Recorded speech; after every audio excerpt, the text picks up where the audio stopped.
The new mid-season patch for Operation Heavy Metal just dropped, and with it comes some changes that will switch up the meta. Whether it be Iana, Finka, or Gridlock, these operators are receiving some pretty crazy changes. So make sure you watch the video all the way through so you don't miss out on any of the information, because some of these changes will change the way you play ranked. Now, the first thing I want to talk about is the pick rate charts that were released in these patch notes, and there are some pretty significant things that I'd like to point out. Like, for example, on the defense, Azami is now the third most picked operator, which is to be expected, to be honest, but I'm kind of surprised by that considering previously she wasn't close to being that high. Same thing with Legion. Legion is now the second most picked defender, and this is definitely deserved. After the rework to him, he is by far one of the best trap operators in the game, and I knew this was going to happen as soon as that change dropped. On top of that, some things worth pointing out is the fact that Wamai and Jaeger have kind of fallen off on the pick rate chart a little bit, which I'm kind of surprised by. I figured that Jaeger and Wamai would continue to hold their top position considering how important they are to a lot of site setups, but it appears that that hasn't been the case, and their win rates are also dropping as well. And Smoke is starting to fall off as well. He's starting to fall back away from the rest of the most picked operators, which is to be expected after losing his deployable shield. I didn't think he would be picked nearly as much. He's still picked relatively often with him having a 20% pick rate, which is still really good, but it's not as nearly good as it used to be because he used to be one of the most picked operators in the game. Now he's just kind of close to the top 10-ish area, and that's about it. Outside of that, the rest of the defense chart is pretty typical. You see Tachanka and Clash holding up the bottom as they have been for a very long time. You see operators like Maestro being extremely underpicked, which I do think they should address at some point. I think Maestro should get some sort of changes to his gadget to make him a little more viable in the current meta, because right now he is absolutely abysmal, and that's for a few reasons. One, he has to sit on his cams the whole round, which takes away a gun from his team, and B, his cameras are countered by so many different operators that it's kind of hard to justify bringing him. And then everything else on this chart is to be expected. It's pretty much the same stuff we've been seeing for the past few seasons, so there's nothing really to comment on there. However, the attacker pick rate chart does have some stuff to point out. First off, Finka has one of the highest win rates on attack by a long shot, which is interesting to me. I was not expecting her to be nearly this high. I think she has been this high for a few seasons now, but I think after you hear about the balancing changes that they're doing to Finka, this change is going to make a lot less sense in the context of the chart. And then on top of that, operators like Zero have fallen down to be significantly low on win rate. Same thing with Jackal, which I'm kind of surprised by. I don't know why Jackal's win rate's so low. You'd think that because of how strong he is for roam clearing, he'd have a higher win rate, but I honestly have no idea why he's that low, but he has fallen off quite a lot. Additionally, operators like Sens and even Capitao have fallen down to really low on the win rate chart, like dangerously low. So I'm interested to see what they do about Capitao, if anything. I think Capitao is one of the strongest attackers in the game, so it is pretty interesting to see him this low on the chart. Additionally, operators like Iana and Ash are once again holding up the pack as usual. I'm not really surprised by that. That's why Ubisoft has been wanting to address the 1.5 and frag grenades, because of them being so high up on that list. And Gridlock is holding up the back of the pick rate chart, which makes a lot of sense since she's a 3 armor and a lot of people don't like playing her. But after the changes that I'll talk about later in this video, I think Gridlock's going to become a lot more of a picked operator.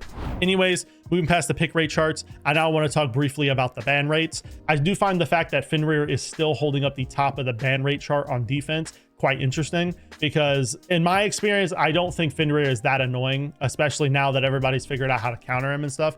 I don't find myself really being that frustrated by a Fenrir. And so to me, I don't think he's like worthy of the top of the ban rates. Him being somewhere on the ban rate chart would make sense to me, but him being this high is kind of crazy. I do expect his ban rate to continue to drop because I think people are starting to get, more used to going against him, and they know how to counter him now. So hopefully his ban rate will continue to drop. Operators like Capcan, Cade, and Mira make sense because they've been banned for a very long time, especially on console. Capcan's like the most banned operator in the game, so them being up here makes a lot of sense. And Solace and Azami being in the ban rate chart makes sense, but Clash really shouldn't be here. Same thing with Warden. I think people are just banning Warden because they're tired of going against Warden with the 1.5 all the time, but you definitely shouldn't be banning Warden consistently because he's not a very good ban. But everything else up here makes a lot of sense. I hope to see Clash's ban rate drop off a little bit because Clash really isn't worth banning. Most people who ban Clash are not high ranked at all. And so hopefully over time, people will stop banning Clash because they'll realize that she isn't worth wasting a ban slot on. Now, the attacker ban chart is pretty interesting to me because of the bottom half of it. First off, Blitz somehow made it into this list, which I was not expecting at all. I did not figure that Blitz was going to be even in the top 10 of the ban rates, but considering he's holding up the 8th spot, I think that's pretty surprising. Additionally, Ubisoft made some sort of bug putting Warden on the ban rate chart, but I'm assuming that that's not meant to be actually Warden. I'm assuming that's meant to be Nook, which if it is Nook, then that would make a little bit of sense because Nook does counter cameras, and so banning her could make it easier for you to get utility out of your camera operators. But Jackal and Thatcher really need to start falling off this ban rate chart. I don't know what Ubisoft can do realistically, but Jackal, considering he's one of the lowest win rate operators in the game, and considering the fact that he's been nerfed a lot over the past few years, I don't think Jackal is worthy of being second place on the ban rate chart for attackers. And then Thatcher being first is kind of crazy because there's so many other alternatives to Thatcher now that I don't think it's realistically worth him being that high on the list. Anyways, now that we've talked about the charts in the patch notes, I can now get down to the actual balancing changes. The first of which is the rework to Frost. Basically, what this rework is doing is it's going to allow you to revive yourself out of a Frost mat, but it's going to give you a debuff when you do so. The debuff is going to give you a 20% speed reduction, and it's going to remove your ability to sprint. Then on top of that, it's going to cause you to leave blood trails, and it's going to cause you to be revived to 20 HP like normal, and it's going to last 60 seconds, which means the speed reduction, the no sprinting, and the blood trails is going to last for a whole minute of the round. This is pretty huge because a minute of the round is a long time. That is nearly a third of the round where you're going to be slower and easily tracked by any sort of defenders that saw where you got downed in the Frost mat. So this is a pretty huge change. On top of that, they made self-reviving slower from when they released it on the test server. So now when you revive out of a Frost mat, it's going to take 4 seconds instead of 2.5 seconds like it did before.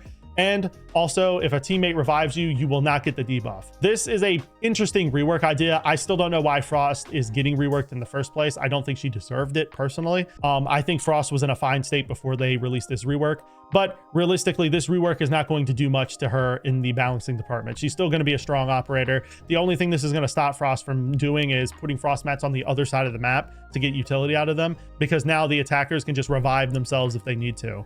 So overall, pretty decent change. I'm not too mad about it. It's just a weird rework for them to try to do right now when there's so many other operators that need reworks instead. Now, the next thing that Ubisoft talks about in this patch is the problems with nades.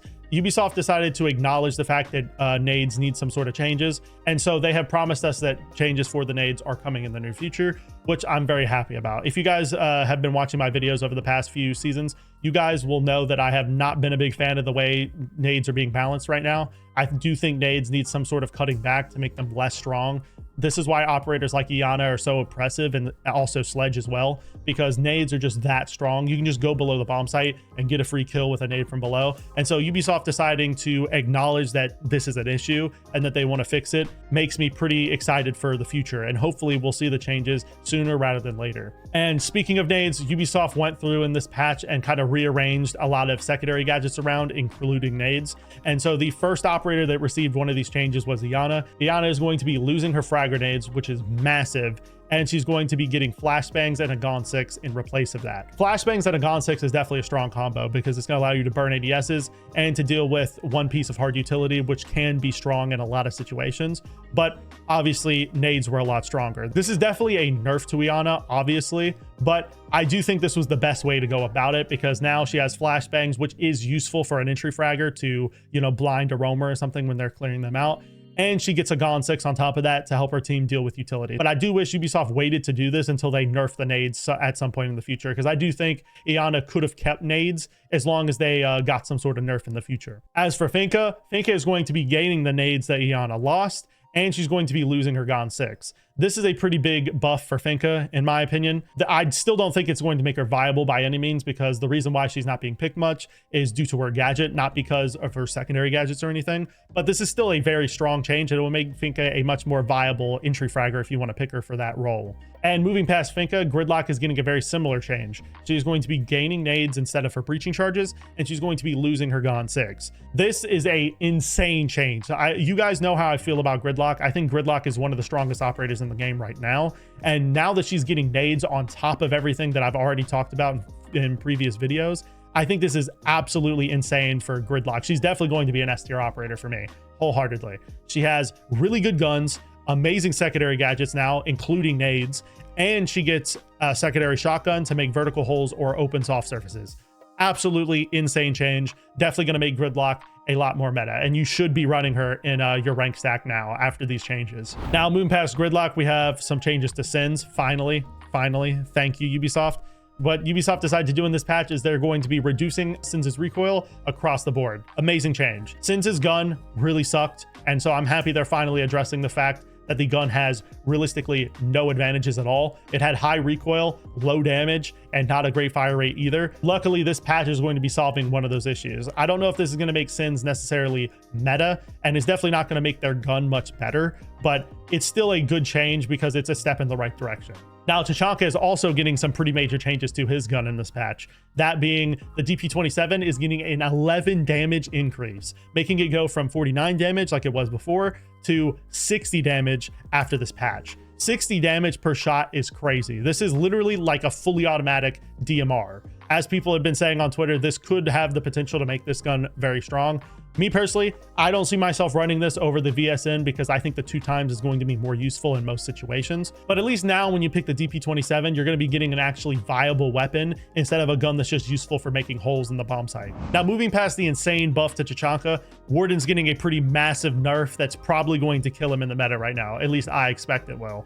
And that is, Warden is now going to be a 3 armor. This is gonna kill Warden for the use that a lot of people are using him for right now, which is run around with the 1.5 on the MPX. You're not gonna be able to do that anymore because he's gonna be extremely slow now. So you're gonna have to actually play him like he was intended, which is to play on the bomb site and to deny any sort of smoke plant or any sort of flash rushes that the attackers try to pull off. This is a good change overall, very healthy for the game. I'm happy they're doing it. And this will actually give him a reason to have a 1.5 now because he's a 3 armor. I think a lot of other 3 armor should deserve 1.5s, like for example, Melusi. Melusi would be a good operator to receive a 1.5 as well. So I'm happy they're finally making him a 3 armor to kind of force the player base into playing him the way he was intended.